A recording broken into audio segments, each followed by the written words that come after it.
بسم اللہ الرحمن الرحیم۔ محترم ناظرین السلام علیکم ورحمۃ اللہ وبرکاتہ۔ مولانا فضل الرحمان صاحب دامت برکاتہم العالیہ کے بکھر میں میڈیا سے گفتگو۔ تفصیلات کے مطابق جمعیت علماء اسلام کے سربراہ حضرت مولانا فضل الرحمان صاحب دامت برکاتہم العالیہ نے بکھر میں میڈیا سے گفتگو کرتے ہوئے کہا ہے کہ تحریک انصاف کے ساتھ جب آمنے سامنے بیٹھیں گے تب معلوم ہوگا کہ اتحاد ہوتا ہے یا نہیں۔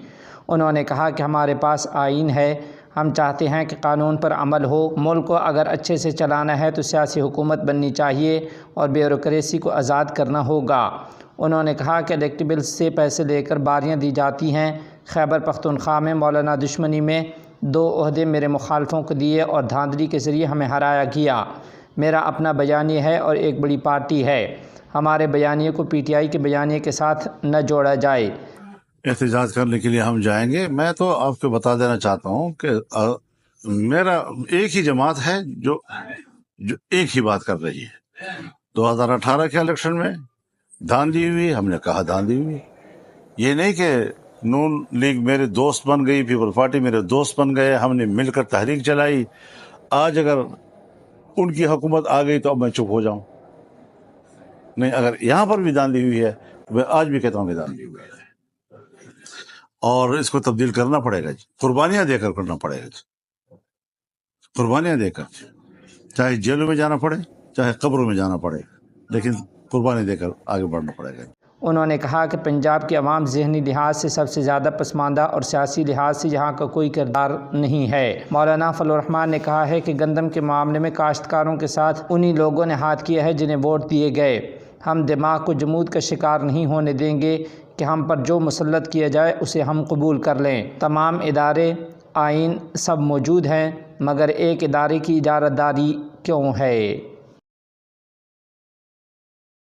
عالمی مجلس تحفظ ختم نبوت کے امیر مرکزیہ، مخدوم المشائخ، مرشد العلماء حضرت مولانا حافظ ناصر الدین خاقانی مدثر العلوم کی طرف سے دعا کی اپیل۔ تفصیلات کے مطابق عالمی مجلس تحفظ ختم نبوت کے لیٹر پیڈ پہ جاری ایک پیغام میں کہا گیا ہے کہ چیف جسٹس پاکستان جناب قاضی فائز عیسی صاحب نے 6 فروری 2024 عیسوی کو ایک قادیانی کی درخواست ضمانت میں فیصلہ دیا۔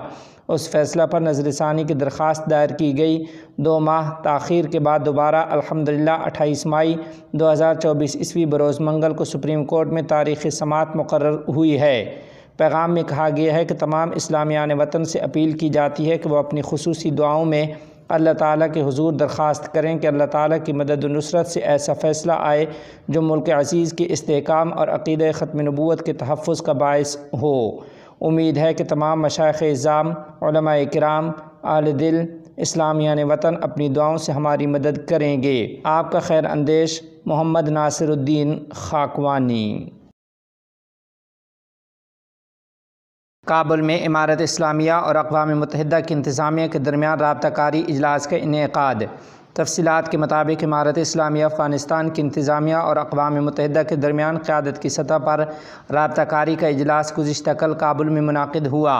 اس ملاقات میں مختلف شعبوں میں افغان عوام کی ضروریات، امارت اسلامیہ کی ترجیحات، اقوام متحدہ کی جانب سے گزشتہ 1 سال میں فراہم کی جانے والی امداد، اقوام متحدہ کے مستقبل کے منصوبوں اور افہام و تفہیم کو مضبوط بنانے پر تبادلہ خیال کیا گیا۔ محترم ناظرین، اسی کے ضمن میں آپ کو خبر دیتے چلیں کہ افغان ذرائع کا کہنا ہے کہ طالبان کے امیر شیخ ہبت اللہ اخندزادہ حفظہ اللہ نے کابل میں وزیر داخلہ سراج الدین حقانی کی موجودگی میں صوبائی گورنروں کے ساتھ ملاقات کی ہے اور ان سے خطاب کیا۔ اس سے پہلے طالبان کے امیر نے پہلی مرتبہ کابل میں علماء کے اجلاس سے خطاب کیا تھا۔ یاد رہے کہ سرکاری طور پر ابھی ملاقات سے متعلق کوئی بیان جاری نہیں کیا ہے۔ حماس کا طوفان الاقصی کے بارے میں محمود عباس کے بیان پر اظہار افسوس۔ تفصیلات کے مطابق اسلامی تحریک مزاحمت حماس نے منامہ میں منعقدہ عرب سربراہ اجلاس سے قبل فلسطینی اتھارٹی کے صدر محمود عباس کے خطاب میں طوفان الاقصی کے اور اندرونی مفاہمت کے حوالے سے ان کے بیان پر افسوس کا اظہار کیا ہے۔ حماس نے جمعرات کو ایک پریس بیان میں اس بات پر زور دیا کہ صہیونی دشمن جو غزہ، مغربی کنارے، یروشلم اور مقبوضہ اندرونی علاقوں میں 76 سال سے زائد عرصے سے ہمارے معصوم لوگوں کو قتل، دہشت اور تشدد کا نشانہ بنا رہا ہے، وہ 1948 عیسوی سے لے کر اب تک قومی جدوجہد کے تمام مراحل اور اسٹیشنوں میں ہمارے لوگوں کے خلاف اپنے جرائم کے ارتکاب کا کوئی بہانہ نہیں چھوڑتا۔ محمود عباس اس کے جرائم پر بات کرنے کی بجائے حماس کے خلاف بیانات دے رہے ہیں۔ انہوں نے وضاحت کی کہ 7 اکتوبر کو طوفان الاقصی آپریشن ہمارے فلسطینی عوام کی اس قابض دشمن کے خلاف جدوجہد کی سب سے اہم کڑی ہے جو ہمارے حقوق اور مقدسات کو پامال کرتا ہے اور ہمارے قیدیوں پر ظلم کرتا ہے۔ ہم نے جو کیا اس کا مقصد فلسطینی کاز کو ایک بار پھر سامنے لانا تھا۔ طوفان الاقصی کی بدولت اس وقت ہم مسئلہ فلسطین کو پوری دنیا میں اجاگر کرنے اور اسے عالمی مسئلے کے طور پر پیش کرنے میں کامیاب ہوئے ہیں۔ آج پوری دنیا فلسطین کی آزادی اور ان کے حق خود ارادیت کے لیے بیک آواز ہے۔ خیال رہے کہ محمود عباس نے اپنی تقریر میں دعویٰ کیا کہ اس دن حماس کے یک طرفہ فیصلے کے ذریعے کی جانے والی فوجی کارروائی نے اسرائیل کو غزہ کی پٹی پر حملہ کرنے اور اسے قتل و غارت، تباہی اور بے گھر کرنے کے لیے مزید بہانے اور جواز فراہم کیے تھے۔ حماس نے محمود عباس سے استفسار کیا کہ کیا طوفان الاقصی سے قبل اسرائیل فلسطینیوں کا قتل عام نہیں کر رہا تھا؟